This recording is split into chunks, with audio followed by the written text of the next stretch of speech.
What's going on, everybody? My name is C4. Welcome back to the channel, and today we're here for a brand new Madden 25 realistic rebuild of the Chicago Bears, where we've had a minimum of 5, maximum of 10 seasons to try to turn this thing around and have this Bears team, now under brand new head coach Ben Johnson, and turn them into a Super Bowl contender. I asked you guys after the first initial wave of free agency, which team should we rebuild? Who should be the first team? And it was very close between the New York Jets and the Chicago Bears. We already did a Jets rebuild with Justin Fields a couple days ago. Go check that one out if you haven't already. Today, it is the other Detroit Lion positional coach that is now a head coach. And I like the moves the Chicago Bears have made. You look at their base roster. Did Caleb Williams live up to expectations? No. I personally thought the Bears were going to be pretty damn good last season. And that wasn't the case. You looked at DeAndre Swift. He was coming over from my Philadelphia Eagles. I was like, oh man, he was kind of revived his career a little bit with the Philadelphia Eagles. Wasn't so hot. You had DJ Moore. You got Rome Odunze in the first round. You had Keenan Allen. I was like, that is as good as any 3 wide receivers. You throw in Cole Kmet. Like, that is all the weapons, and maybe even more so, that you think would help a rookie quarterback thrive. Nonetheless, one that is as talented as Caleb Williams. But the fact of the matter is, for the offense, their O-line was horrible. Their offensive line couldn't open up spots for DeAndre Swift to make plays. Their offensive line couldn't protect Caleb Williams, either letting him extend plays, let him play off script. It was not great at all.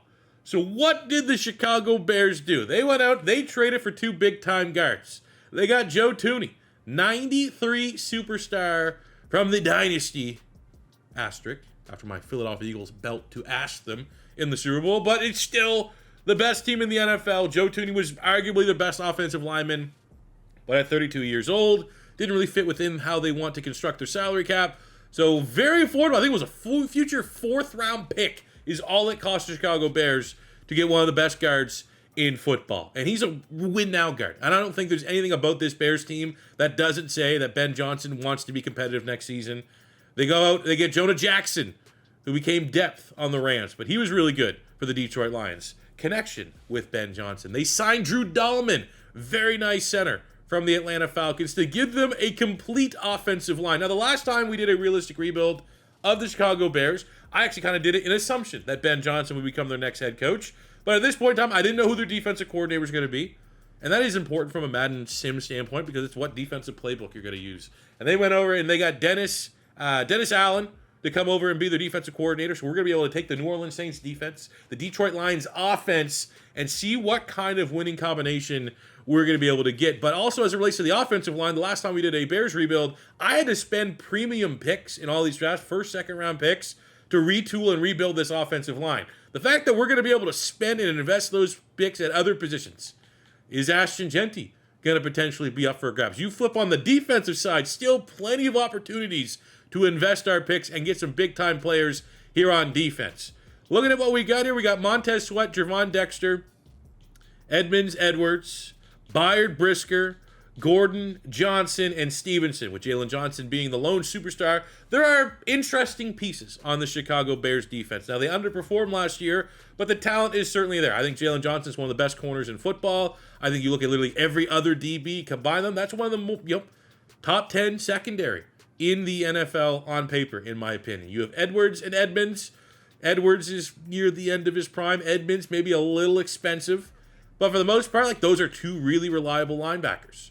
You have Montez Sweat, who was great the year they traded for him. Last year, not so much, did not justify his price tag, but I think he was a product of an underperforming defense. I think with fresh new ideas, he has elite athleticism. Like, you can figure it out. Javon Dexter broke out, which is awesome as a Florida Gator fan. He was sick at Florida. He was undervalued during the draft process, and I'm happy that he's kind of putting it all together.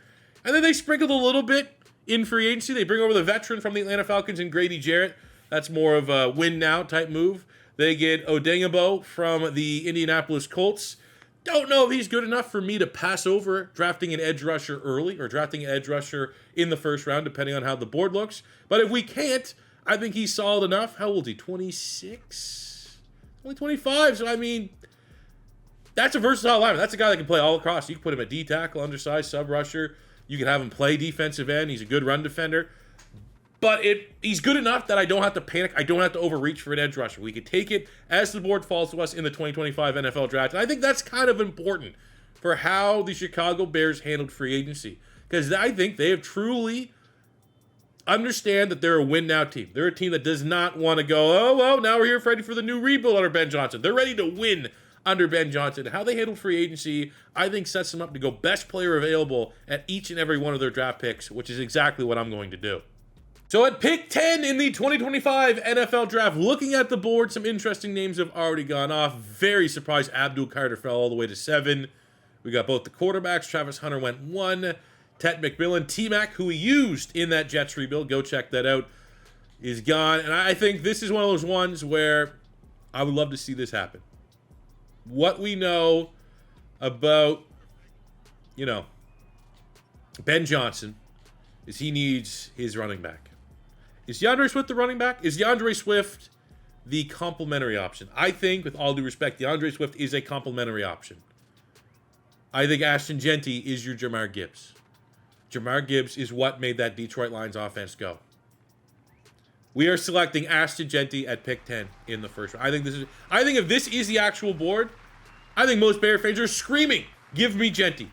You need that premier one-of-one, number one true value type running back on a Ben Johnson's offense, in a Ben Johnson system, in a scheme and team that you want to take the pressure off and make life easy for Caleb Williams, because there is going to have to be some tear down, build back up going on with Caleb Williams after the disaster year he just had.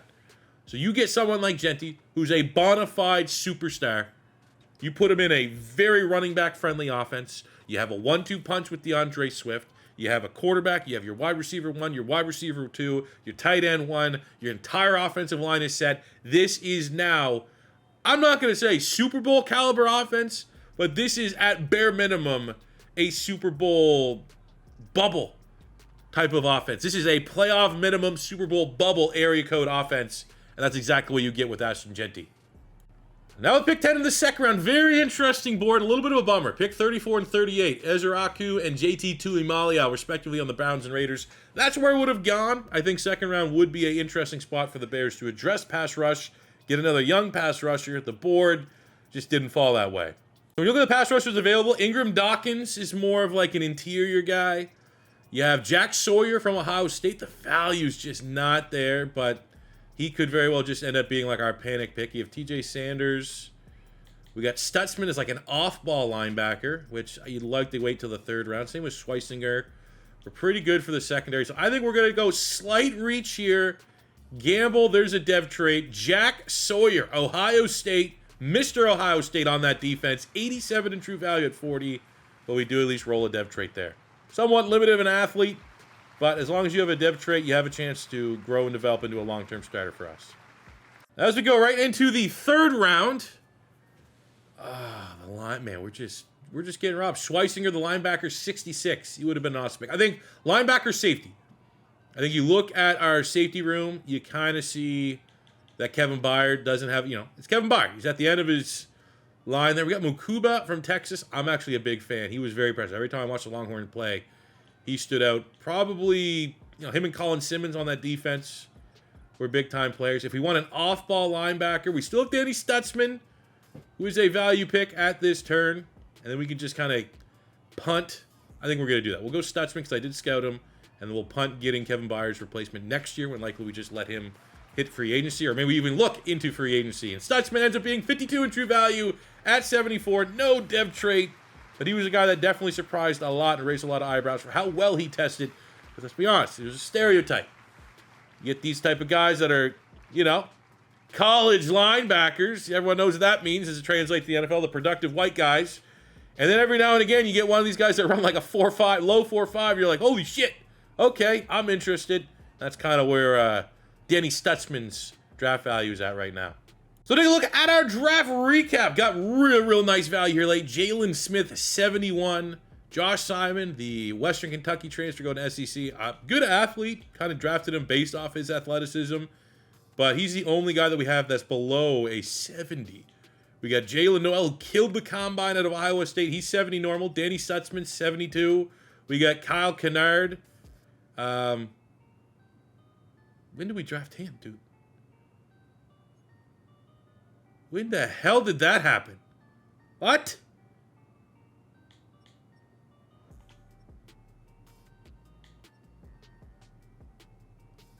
What? Okay, no, that's cool. Honestly, that's what? I need to like roll the tape back. The only thing that makes sense is I would have took too long to pick Jack Sawyer. And then pick 9 came in right away. And then when I just hit skip the next pick, it skipped that one and went right to... what? This is my job. I do this full time, everybody. Well, you know what? It is salvageable. Because I would say at this point in time, Kyle Kennard is a pass rusher. And you could say, looking at Montez Sweat, that, you know, he's fringe. He's right on the cusp of you need to get maybe someone in case you want to move on from that contract. Right? And then the other side, you have Odengabo, who's, you know, you're going to battle him out with Jack Sawyer. That's our plan. So, I mean, it's not the end of the world, but that is unbelievable how that happened. Stats, all right, but, you know, it's still not a bad pick. I mean, honestly, if I'm looking at the board there, running back, pass rush, we got off-ball line, like, I probably would have considered Stutzman because he was a second, third round value at that spot. But if not, if I'm looking at my team needs... like, it probably would have been a safety, if I had to be honest. I probably would have went safety here, and I was looking at the board, that would have been Makubu. I probably would have went Makubu from Texas. But if I didn't go safety, I think BPA being a pass rusher, especially one that we now know is a 70+, I can live with that. I can live with the botch. We're making the botch. It's a beautiful mistake. There's no worry. There's no panic. So the midway season of the Ben Johnson era. We are 4-3, but this 4-3, this has been a gauntlet. Like, I don't know how accurate this schedule is. I assume it's just generated within Madden, but we've had the Bengals, the Cowboys, the Ravens, the Lions, the Eagles. Like 6 of our opening 7 are against some of the best teams in the league, and we are 4-3. We got a sim win over the Cowboys, which is rare. We beat the Ravens in the sim as well. So 2 just standout sim wins, which gives me a great vote of confidence. Regardless of how this year goes, we got that kind of potential. Looking at our contracts, this is the rookie quarterback contract window. So this is when you want to spend your money. Looking at what we got, I think a lot of the bottom end guys can probably bounce. Byard, I did set my focus scouting at safety, so I plan on finding his successor there. TJ Edwards is a great player, but at 29, looking for a 3-year contract. They always want. If I'm paying an old head, it's going to be Joe Thuney on the offensive line. Let's get him on a 2-year. We'll round that up. 2-year 48. Let's go. That's a big piece right there. And he could regress due to age, which would suck, but he's still going to be a pretty high rate. We have Braxton Jones at left tackle, 26.79. Like, his ceiling's probably 85. And you're laughing if you got an 85 overall left tackle. That is a key piece. So we're going to get him locked in. $42 million remaining. We have Brisker, Kyler Gordon. Gordon's contract looks pretty decent. 4-year 30 is really reasonable for, again, another player like his high 80s. Jaquan Brisker at safety. He's going to be another player, probably high 80s in terms of potential. We should be able to come back, maybe make that closer to $30 million over the next 3 years, and we'll get him locked in. That is really eating a lot of our salary cap, huh? Okay. So we got Jaquan Brisker signed, 3-year, $27.5 million. When you have $27 million remaining, gonna need to replace a couple starters. Honestly, I thought we'd have a lot more salary cap this early in the rebuild. Now, at the interview number 1, we go 9-8, which is not a particularly great record, but it's almost double the amount of wins the Bears had in real life last year, and we're in the playoffs. I don't know how far we're gonna go. The Niners are excellent this season. And we were 3rd in the division, but limping in the playoffs is still making the playoffs at the end of the day. Take a look at our stats here. I'm not blown away. I mean, anytime you go under 30 touchdowns with an X-factor quarterback, with the skill position players we have, you feel a little whelming, but it's the first year in a new scheme. Maybe we'll give him a little bit of a break, as long as this isn't his ceiling, which I don't have any worries that it is. Not brutal. Jeanty was awesome. 1,100 yards, 14 touchdowns for a rookie. Pretty cool. 1,000 yards, 11 touchdowns for Odunze. 1,000 yards, 9 touchdowns for DJ Moore. 2,000-yard receivers is exactly what I like to see from my offense. 700 yards, 3 touchdowns from Cole Kmet. Defensively, we got 300 tacklers in Edwards, Edmonds, and the corner Kyler Gordon.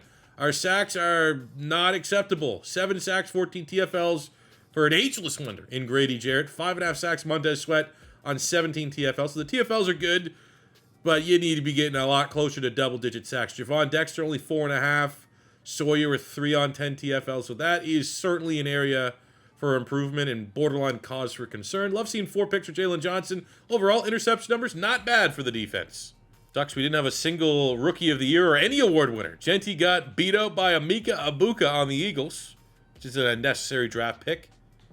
Let's see if we can get a little Caleb Williams, Ashton Jeanty magic and go on a run here. We start in the wild card round against the San Francisco 49ers, and we get 0 points. I mean, playing with house money, wasn't expecting playoffs, even though, oh my God, Caleb Williams. Jesus, dude. Even, like, no one. Jeanty sucked. DJ Moore, only guy that doesn't have to Uber back to the hotel, team hotel. That is terrible. That's one of the worst sim performances I've ever seen from a playoff team. We're going to start the offseason. This is playing with fire a little bit, but after the salary cap goes up, we do have $54 million of cap. We're going to decline the 5th-year option on Darnell Wright so we can get ahead of that contract extension next season. Looking at free agency, we'd be looking on the defensive side of the ball. There's an interesting D lineman available. We could be persuaded, maybe more in the pass rush form because our pass rush was so terrible. Got Leo Chenal at linebacker, but $25 million a year. He's looking for pass rush money, which I think he could. He's like kind of a hybrid in a way. Ultimately, I'm not seeing a whole lot there. Got Nick Jackson from Iowa. He's a 70. Okay, interesting. Corner, no. Safety, we let Byard walk. We got Nick Cross. That's 6. And I did have my focus scouting B for safety this year, so that's kind of where I want to hammer home with our first couple picks. So we'll sit this one out. So we're now in the first round of the 2026 NFL Draft, and at pick 19, your Chicago Bears. They are looking to improve at a couple different spots, but ultimately safety is the biggest. And we got, well, I'm happy with that selection. We have a couple decent ones here actually scouted. Peyton Bowen looks like a stud. But Sab as a true first-round talent. We got to trust the board. A tackle, A hit power, B man coverage. I believe he's a Michigan transfer. Top 10 in the class at 19 with a dev trade. There's our Kevin Byard replacement. Second round, we'll look at DJ Campbell here from Texas. Joe Thuney's not getting any younger. He's probably the closest guy on our team to retiring on any given offseason. So we'll go get a nice little understudy here in DJ Campbell. Take a look at our draft recap. Got another nice little pick here in Julian Humphrey of A&M, 73 normal dev. We got McCree, 68 at tight end. He had a dev trade as well, which is surprising. I've never heard of Lake McCree. Sorry if you're a USC fan, but that's a nice little value pick there. So, understudy for Cole Kmet. He could be another one that when it comes time to pay Cole Kmet again, are we going to want to move on? We got an understudy, much like DJ Campbell with Joe Thuney. A couple other nice little value picks, but ultimately the belle of the ball in this class at pick 19, Keon Sabb, day 1 starter for us in the secondary, gives us a complete secondary. Good God, that 98 hit power out of nowhere. That's pretty badass. The midway point of view number 2, the Bears are legit 6-1, and we've taken down. So we just beat the Detroit Lions, Edmonds with a player of the week performance. A couple weeks earlier, Caleb Williams, week 3 victory with a 5-touchdown performance. So offense, defense, special teams firing on all cylinders for the first half of this season. Let's take a look at the old contracts here. $84 million. And with this, we have to... Exactly. We got to be conscious of the fact that Odunze and Caleb Williams, they're going to probably be, along with Ashton Jeanty, like the core of this offense in this rebuild. They have got to get paid. We're likely to decline both of those 5th-year options, so that's contracts next season. So looking at what we got here, we got Jonah Jackson. I mean, he's part of like that opening free agency class for this rebuild. So we'll bring Jonah Jackson back. We drafted DJ Campbell early in the draft, but that's a Joe Thuney replacement, not a Jackson replacement. We have Tyreek Stevenson at corner, 26, 27, 28, something like that. 3-year, $12 million. That's fine for a guy that we just don't have to worry about our corner room. We got this Matthews guy. Picked him up as UDFA. I don't love it. Edmonds, Swift, Dexter, Darnell Wright. So I think Edmonds needs to get paid for the linebacking room, especially when we decided to move on from TJ Edwards. That's almost like, okay, we're going to take the Edwards money that we could have extended, and we're going to pile it on here for Mr. Edmonds. Swift, as soon as we drafted Jeanty, he became kind of expendable. This is going to be Florida Gator bias just because I I'm pretty sure in the last Bears rebuild that we did way back before, when I just made the assumption that Ben Johnson could be the coach, Javon Dexter went off for us in that rebuild. So I am going to go with the slight risk. It's expensive. We're going to pay him, which kind of puts Darnell right here in an interesting position. Because, like, if he takes that, we'll deal with it. Okay, $5.96 for Darnell Wright. Did I just screw myself for Rome Odunze and Caleb Williams? Maybe.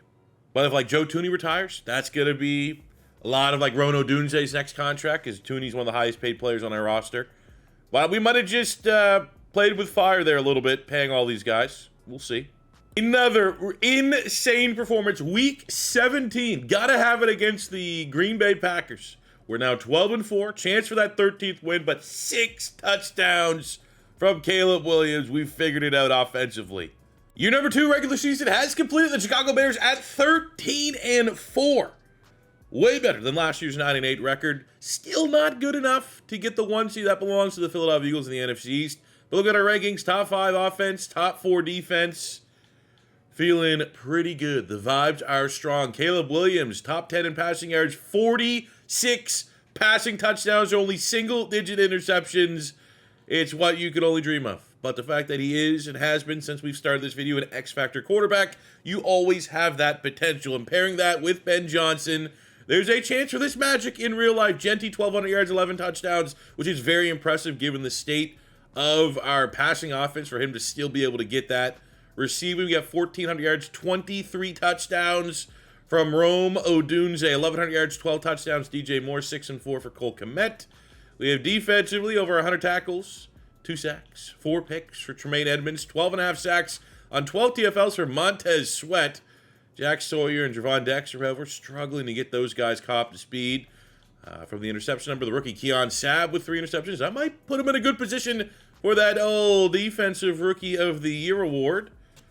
Let's take a little gander here of how our boys perform. Caleb might be MVP. Oh, 3rd in MVP voting for Caleb Williams. Rome Odunze does win Offensive Player of the Year. A DB winning Defensive Player? What the hell kind of year did Denzel Burke have? Fortunately, no award winner. Sabb, runner-up for Defensive Rookie of the Year. I'm going to imagine we got ourselves Wide Receiver of the Year for Rome Odunze, and we got D-Lineman of the Year for Montez Sweat. Denzel Burke, 8 interceptions. Rare to see that corner win a Defensive Player of the Year, but 8 picks is pretty impressive. Didn't get a great roll here, though, for the playoff run. Looking for the first playoff win of the rebuild. Last year at 9-8, we barely made the playoffs, got beat, couldn't complain. This year, we are one of the most potent offenses, but we roll the Dallas Cowboys. You're one of the more annoying teams to have to face in the NFC side of the sim. But we got to trust Caleb Williams, 46 touchdowns. He is better than Dak Prescott. And look at that, a little bit of a shootout, 35-27. When we get the first win of the Ben Johnson, Caleb Williams era here in Chicago. 35-27. Clean performance, pretty close between Caleb and Dak. Run game was on point, 3 total touchdowns. We're going to miss Swift, I think. Over 100 yards for Rome Odunze and a touchdown defensively. Jack Sawyer, big-time player for Ohio State in big-time games, steps it up here in the playoffs. In the division round, we get the LA Rams, 9-8. We beat the Rams in the regular season. So this is a rematch. And looking at what they're good at, not really good at anything. This needs to be, if we play at our best, they play at their best. We win by a score, at least. And that's exactly what happens. A Cinderella run, that's what you got to call it. Lack of playoff success for the Bears. Even though we're very good this year, I don't think anybody, myself included, would have expected 1 win away from the Super Bowl. We get a Player of the Week performance, Caleb Williams, 354 yards, 3 passing touchdowns in a divisional round win. And now we have the 11-6 Green Bay Packers, who have a top 5 offense. They can run the ball very well. We're going to show them the respect that they deserve by auto-upgrading our players and make sure that we put the best possible lineup out there to give them the best. Look, that is a lot of starters.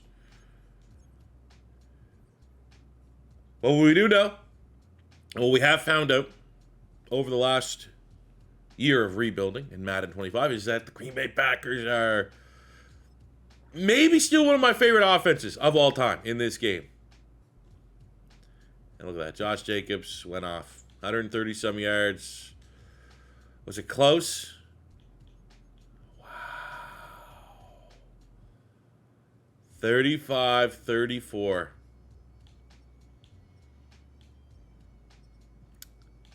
It's one of those ones where it's like it happens. Very close. Both had turnovers.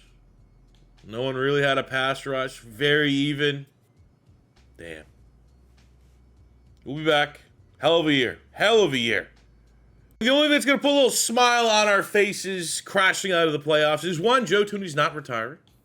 That's a win. Number two is Rome Odunze is taking over as wide receiver 1, X Factor. Now we look at the dev traits on the defensive side of the ball. Now, very harsh. I think Montez Sweat probably should have gone up dev trait at 30. There's a chance, actually, he did go up and lost it. No, he did not. Wow. Danny Stutzman, as I saw, the linebacker, also got a dev trait increase. So everything went in the right direction. I think we're going to be right there again in year 3. I will say also, excuse me, first round pick Keon Sabb was hit at dev, just loses his dev trait for no fucking reason. What could be the most pivotal point of this rebuild? We are going to decline the 5th-year option on Caleb Williams. We're going to decline the 5th-year option on Rome Odunze. That's $500 million we have got to ensure one way or another we have for next season. For the 2027 NFL Draft, my worry right now, let me look at the board here. In my mind, I think that this money, our funds that we are going to need required, I'm hoping like a Joe Thuney. Like, let me just look right now. Because my gut is saying Joe Thuney and maybe DJ Moore's contracts cleaned out the books. We can give, Odunze. Look at these contracts. Oh, my God, dude. We're going to have a free agency spot where we have to. And Adigabo is going to gone. That's going to be some funds freed up. Gray Jarrett's going to be gone. That's going to be some funds freed up. Dahlman could be replaced. You know what I'm saying? Montez Sweat, that's a tough one because he's at his ceiling. But he also just won the best pass rusher. We have Cole Kmet, Joe Thuney, Jalen Johnson. Oh, man. DJ Moore's kind of the guy that I was hoping would be expendable here. Damn. I mean, we're going to have some funds available. I think there's a way we make it happen. But we need to prepare for a lot of those guys to be leaving here. So I did kind of scout some wide receivers. We have Ryan Wingo from Texas, who does look pretty good. At tight end, we have Trey Green. Who else are we going to be losing? Drew Dahlman at center. Maybe in the second round if Craig's still there. Montez Sweat. Do we have a pass rush? We have Jackson. Maybe just Kennard has to step up. Right? That little bit of a botch pick might pay dividends now. Jalen Johnson, we got to pay him. I mean, I think we just trust our board here. It's not a bad idea to go wide receiver because then when it is time, we're clearly probably not going to have the funds to do anything with DJ Moore. So we're going to go out here and get Ryan Wingo, number 45 true value at 29. Does roll a dev trade, the 6'2 athletic wide receiver from Texas. I think Trey Green makes sense here. We have safety scouted, but Green, I think Cole Kmet's probably an easy, you're on your way out. Green, 73 in true value at 61. 6'7 tight end from LSU with a dev trade. They're another nice pick. Case Jalen Johnson contracts go sideways. Cormani McLean, the former 5-star, 141, but he does pull a dev trade. Dude, another one. Mark Nabu at center, 269 in true value. He had a pass block. Only reason why I picked him. Projected UDFA in this 2027 class. Dev trade. Another one. I have complained, I think probably the last 2 rebuilds, that not the biggest fan of this 2027 class. It's very hard. We need a backup quarterback for Caleb in 7th round. I was like, all right. Best looking letter grades was Fernando Mendoza, who, if you follow college football, was like a pretty big deal transfer. He's going to Indiana, trying to help that program. 251 in true value, 220. 96 throw power. He had elite throw power. Only guy there. I roll a dev trade on a backup quarterback. I could usually never buy a dev trade 1st, 2nd, 3rd round in this freaking 2027 class. This is my best haul ever. Take a look at what is definitely my best 2027 draft of all time. Ryan Wingo, 73 dev trade. Green, 72 dev trade. McLean, 69 dev trade. Nabu, 65 dev trade. We got 2 fringe 70 running backs, both normal, but just need to see who could potentially fill into that DeAndre Swift role as our RB2. And then Mendoza, 65, but 96 throw power and a dev trade. Could be an interesting trade piece as he develops under Caleb Williams. So we're going to get at this as early as possible. Week 3 of the season. We're 1-1. Disappointing to lose against the Falcons. I think we're probably a better overall football program, but this is why we need to get ahead of it. We have Caleb Williams, Roma Dunze. Caleb Williams looking for a 6-year, $351 million. Done. Roma Dunze looking for a 4-year. Let's get that maybe 5-year. $146 million. Done. Now, how we handled the draft, I think, kind of plays in this, because now we got Jalen Johnson. X-Factor corner, has been playing like an X-Factor corner. 28, 29, 3-year, boom, boom, boom, boom, boom, boom, something like that. 3-year, 70 million. 70, probably 72. Gets that one across the line. Cole Kmet, drafted dev trait tight end. We got to go with the young guy. Drew Dahlman, drafted a 65, but dev trait center. Got to go with the young guy, even though he's part of that, like, first free agency class. We got to save some money. Somehow Austin Booker has a dev trait. I don't know when and where that happened. I'm a little intrigued. 4-year, 30? Boom.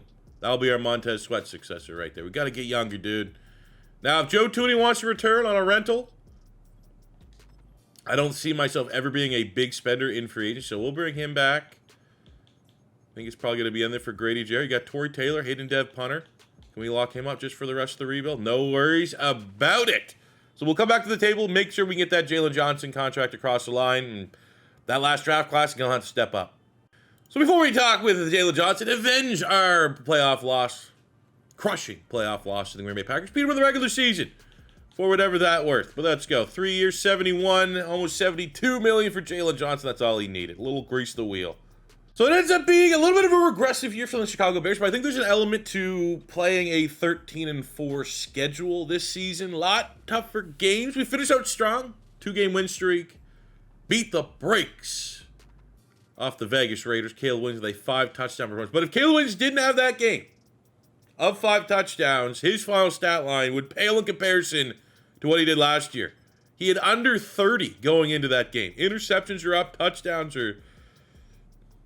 I was kind of hoping 40 would become the new norm. Like maybe 35 on the low end, but not literally if he didn't have a player of the week game, the final game of the season, he would have been below 25. So that's a little concerning.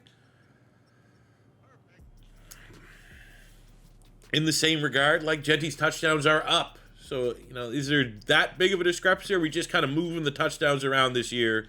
He had a hell of a year. Roma Dunze, I mean, there you go, right there. There's 10 last touchdowns. He had 23. I thought we had a little bit of a cheat code thing going on. Still a hell of a year for Madunze. DJ Moore going over 1,000. Anytime we get 2,000 yard receivers, I'm very happy with that. The rookie Ryan Wingo, 700 yards, 3 touchdowns. Good role player. Defensively, Tremaine Edmonds over 100 tackles. Our sacks are solid. Montez Sweat, 13 sacks, 10.5 from Jack Sawyer. Only 3 from Grady Jarrett. Man, Jervon Dexter, kind of regretting that contract right now. We just can't get him going. Interception numbers also not the best. We also didn't have a single award winner. No hardware, so we got to focus on the task at hand, which is a wild card round against the Saints, who are a lot better under the hood than expected. Not a bad team, like kind of matched 86 overall, but look at that. Top 10 offense in the number 3 defense. This is, Kellen Moore got them boys playing. What I'm pissed off about as we win is we're running the Saints defense. We have Dennis Allen Saints defense. We're not getting those type of numbers. Absolute bullshit. They're the player of the week. We get a win. Jack Sawyer, hat trick of sacks as I kind of roast our defense. Hell yeah, he steps up. In the division round, we get the San Francisco 49ers. They actually beat us in the regular season. So this is a chance at revenge. We'll upgrade our players to make sure our team is as strong and as optimized as humanly possible. Dexter, man, come on, dude. Our own sexy Dexy right here. Not Dex Lawrence, but Dex Jervon. Man, you got a big price tag. Definitely our biggest underperforming player. Oh, let's go, baby! 41-17, suck it, Niners. Jeanty, hat trick of touchdowns. Jalen Johnson with a pick 6, and the Bears for the 2nd straight season, even on a down year. It's a rematch against the Green Bay Packers with the Super Bowl on the line. Oh, we can't lose twice to the Packers. We cannot. We might. Oh, we cannot. The vibes would be completely off for the rest of this video. 2 straight losses to the Green Bay Packers. What are they? Are they good? Oh, they're still freaking really good. #1 run defense, so they're going to try their best to take away Ashton Jeanty. They have a 3 offense. They drafted Maxwell Hairston, who I've actually had my last couple mock draft videos. Dropped one yesterday. Go check it out. Going to the Packers. Come on. Not 2 in a row. Not 2 in a row. Come on. God damn it.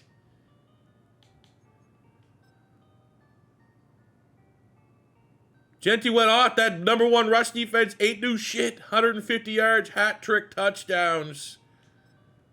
And we still lose. It wasn't even close. I mean, Shadow Jeanty, but god damn it, man. What? 2 straight. That is, I wouldn't wish that on my worst enemy. To a, probably what, biggest rival? I think it's fair to say Bears and Packers hate each other the most in that division. So now we're in our first Madden generated class here in 2028. Our needs, we need D-tackle, and I think we could add some depth to the linebacker, as well as like Tremaine Edmonds is getting up their needs just a little bit. So with our very expensive roster, could make sense at some point to free up a couple funds there. But looking at the D-tackles, focus scout at the top 2. One went real early. We still have one here in Byron Ballard out of UCLA. A power move, B tackle, C finesse, B block shed, combine. Pretty good. Maybe a little greedy. That I'd like that to be under a 5. Also scout a couple linebackers here. We have Otis Johnson, who looks also very legit. Had all those letter grades. Knew he had elite speed, so I thought it was easily worth, full scouting him. First, second round talent. Plus, with that athletic background, feels like there's dev trait potential. If we want to look elsewhere at linebacker, I'm just talking about maybe blind picking. A-zone coverage there on Brandon Watford out of Georgia. Could be very interesting. And on the other side, A pursuit, A-zone coverage on Arthur Jackson, Florida State. Very nice. Very good athlete as well. So there's options at linebacker, but I think when there's clearly just like one D-tackle we feel comfortable with, we'll go there. And then second round, look at that linebacker spot. Byron Ballard. Maybe a little worried there's going to be no depth trait because he's not a big-time athlete. 41 in true value at 29. You do get the depth trait roll at 90 strength to boot. Ooh, couldn't ask for a better roll than that. Blast. Left outside linebacker before the third round. Otis Johnson, you were always destined to be a Chicago Bear. Number 29 in true value at 61. Oh, no depth trait. No way. Come on. Take a look at our draft class recap. Happy with the first 2 picks, even though we didn't get a dev trade roll on Johnson. Phil saw that he's going to be able to contribute. We got a 70 normal dev edge rusher in Harrell, 75 normal dev running back depth in Dom Barker, getting us a nice little bit of speed option. Rest of the picks there, just kind of filling out some depth, but Byron Ballard, not bad. Overall, pretty happy with this class. Who's the studs? Was there any generational type guys? We got a generational center. Earl McCall. Very rare you get a freaking rookie with 88 awareness, kind of bumping his rating up a little bit. But, not an insane class by any means. Week 8 of year number 4, and we are 4-3. So, kind of an earlier year, way back in year 2, where we were, like, undefeated. Every other year's kind of been a grind at about this midway point. But we've been able to find our rhythm down the backstretch of the season, and hopefully that trend continues. $66 million of salary cap. We really have a couple interesting names here for sure. We got Jonah Jackson, Joe Thuney. We have Kennard. We have Brisker. Now, my focus scout this year is safety for the class to replace Jaquan Brisker. So I think we got to look here. Jeanty needs to get paid.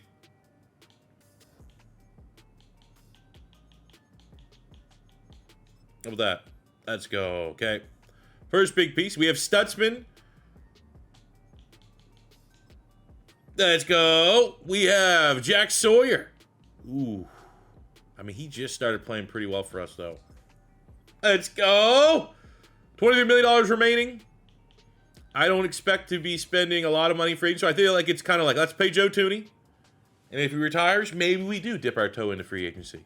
And then number 4, we are back and equal our best record of the rebuild. 13-4, but much like our last 13-4, not good enough to get the 1 seed. That belongs to the 14-3 Saints. When we do win our second NFC North title of the rebuild, and Caleb Williams is back playing at a very, very high level. From a yarder standpoint, touchdowns could be higher, but I think when you see the kind of year that Ashton Jeanty had, 36 touchdowns, 5 picks, to combine that with 1,200 yards and 18 rushing touchdowns for Jeanty, that is a very potent Chicago Bear offense. 2,000-yard receivers, 1,400 yards, 13 touchdowns by Rome Odunze leading the team. Defensively, Edmonds and Stutzman both going over 100 tackles. Our sacks aren't the best. Cool story, though, for Austin Booker.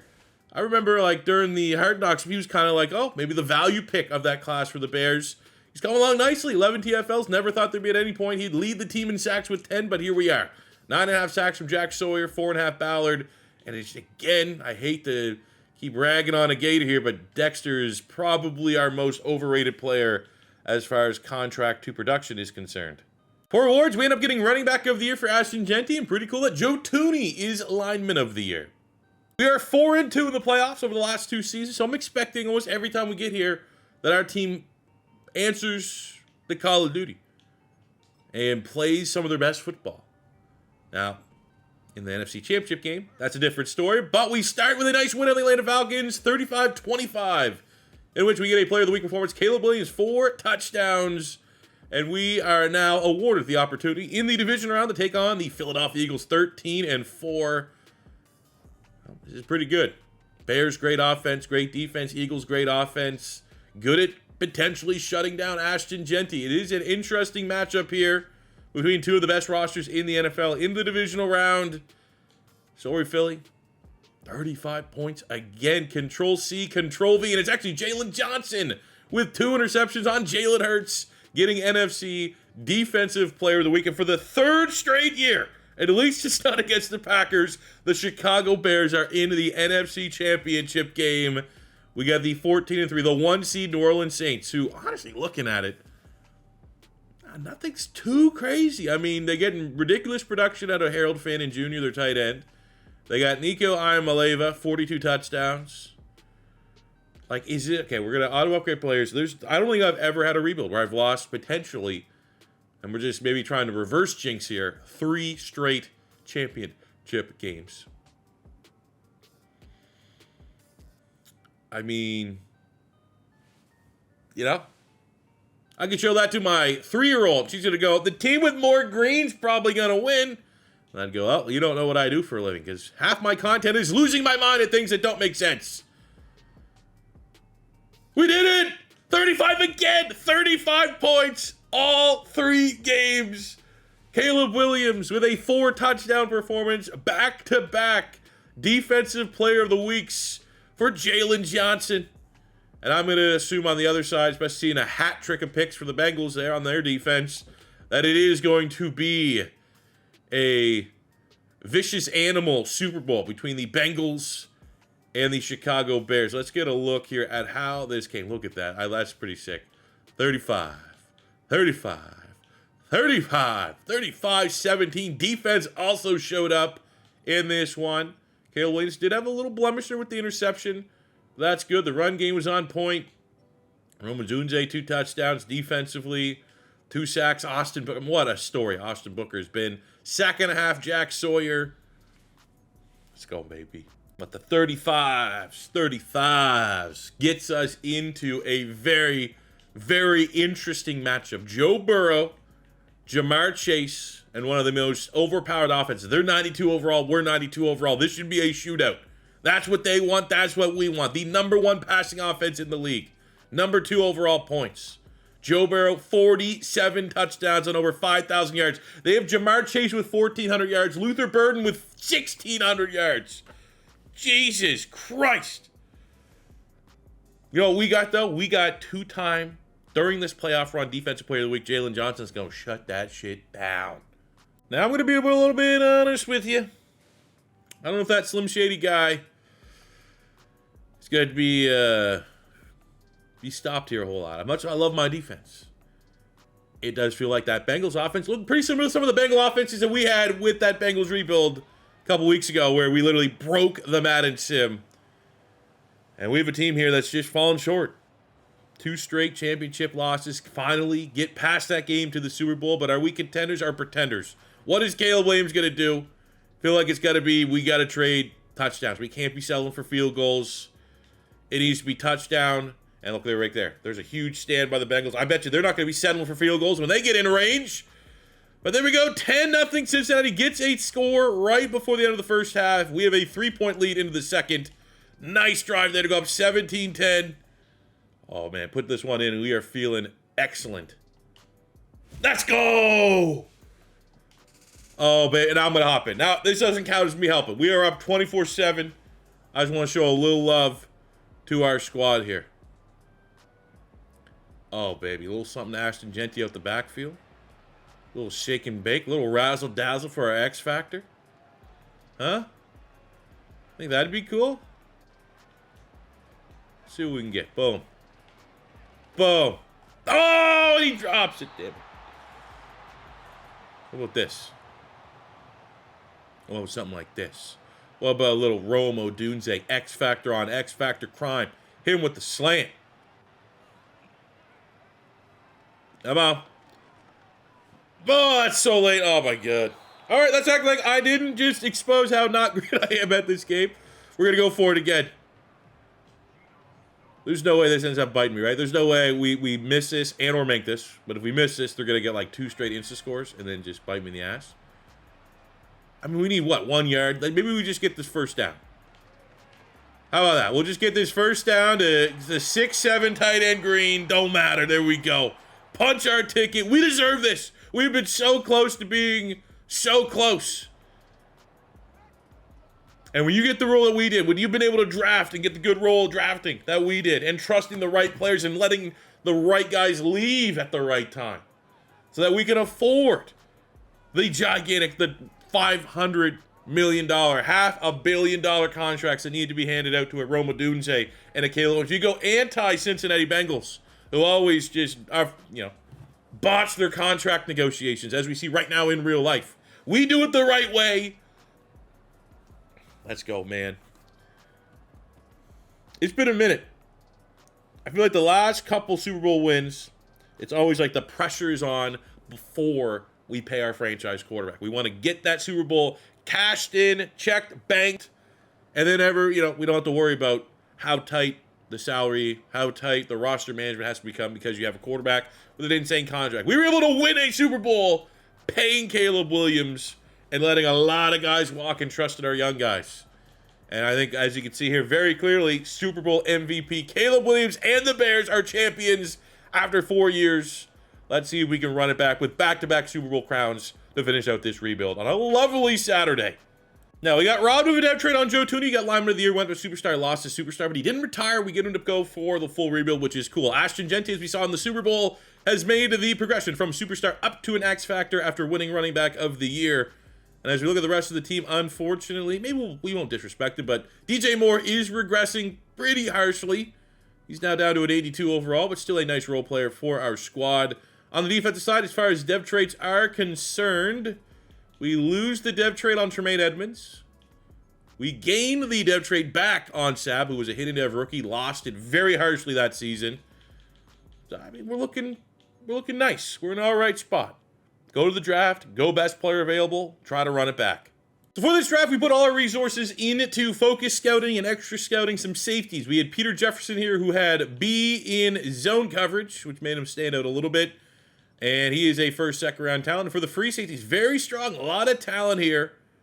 I'm going to have to hope that one of them rolled to us. Lynn is in our price range. I'm debating trading up because he's a legit first rounder.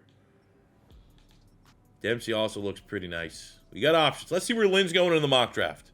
According to this, he's not even going in the first round, so that should work out real well for the good guys here. Now, the mock draft sometimes will lie to you, but looking at this, Lynn should still be there. And we're going to get a first-round talent, the rich get richer. I feel like, honestly, this is the vibes I'm getting from the Philadelphia Eagles. Maybe Malachi Starks in real life. Just clearly first-round talent going to fall to us because no one values the safety position. Now, he's not a perfect player. That D in man coverage, you'd rather like him to be a little bit more well-rounded. His combine has some elite traits with the agility, but he's not a burner. But top 5 in 40-yard dash, first in 3-cone, first in 20-yard shuttle. Vert is top 3. Pretty good. It checks out. He's going to be pretty good. Maybe no dev trait. High rating, no dev trait would maybe be the worst-case scenario, but number 14 in true value at 32. And we do get the dev trait roll. Let's go.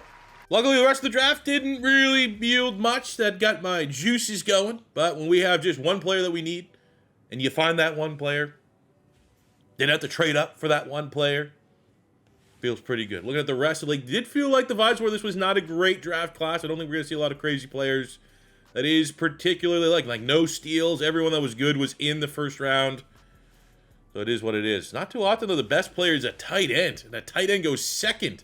90 speed, 90 acceleration on a 6'6", 250 beast from Louisville. Damn, okay. They have TJ Hawkinson still. So going into year 5, trying to defend our Super Bowl championship, the final year of the rebuild, and I think it's pretty damn impressive. I think there's an element to this. I think we have to give credit to Ben Johnson, the scheme that he's bringing over, because by no means do we have a super team. A lot of times when we're in the Super Bowl, we're like a 92, 93, 94 overall. And the fact of the matter is, we haven't really put up really too many game-breaking numbers. Had that year that Odunze had 23 touchdowns, but other than that, we've kind of just, grown and realistically developed the offensive line. We've had to, replace Cole Kmet due to salary cap issues. We have DJ Moore. Let's kind of just regress down. Luckily, we have been able to rely on Caleb Williams. We did have a head start because he started as an X factor when we began this rebuild, but you still had to put the pieces around him. We did that with Jeanty, which might not have been the most popular pick at the time to start this rebuild.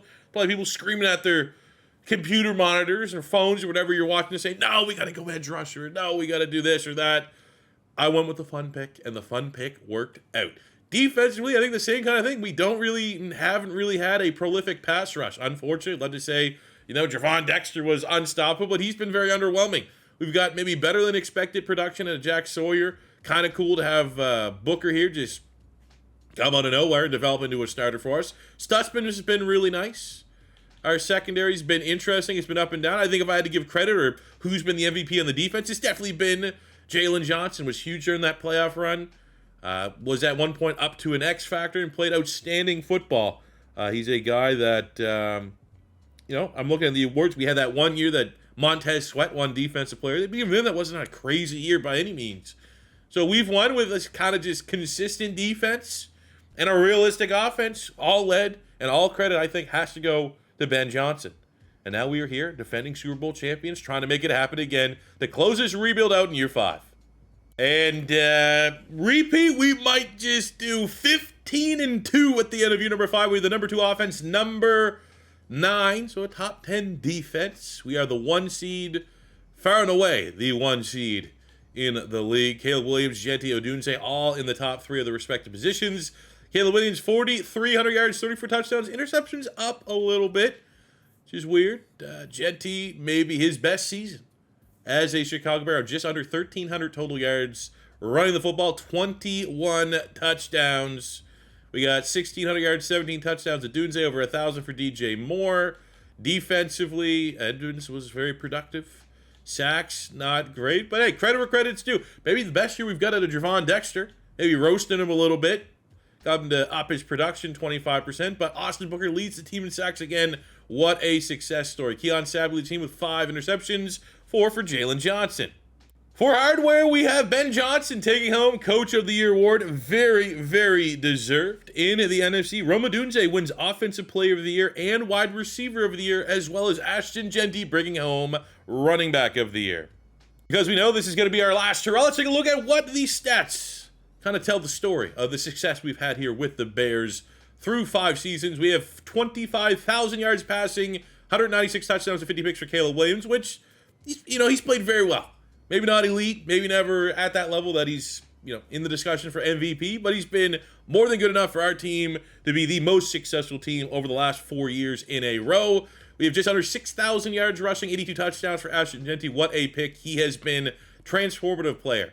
We have just under 13,000 yards for DJ Moore on 76 touchdowns. A very successful career for him. 7,500 yards, 80 touchdowns for Rome Odunze, who has been the big dog in this rebuild as far as the passing offense is concerned. Tremaine Edmonds is well over 1,000 tackles, 63 TFLs, 19 picks. He's been pretty awesome. Our sack numbers have probably been the most disappointing part of this rebuild. Thought that Saints defense give us a little more juice, but we got 45 TFLs, 35 sacks for Jack Sawyer, 29 sacks for Javon Dexter, 21 for Mr. Booker. Interception numbers have been great in this rebuild for the most part, with Jalen Johnson at 21, 19 for Edmonds, 15 for Tyreek Stevenson, 13 for Gordon, 9 from Sabb, 8 from Stutzman. And a very fitting way after kicking our feet up during the wild card round to just test where we're at. The team that has beat us twice in the AFC Championship game this rebuild our bitter divisional rival Green Bay Packers. They limp into the playoffs with a 9-8 record, but they have a 91 overall defense, even though they played nothing like that. The talent is certainly there, but they were 26th ranked, 30th against the pass, a little bit better against the run.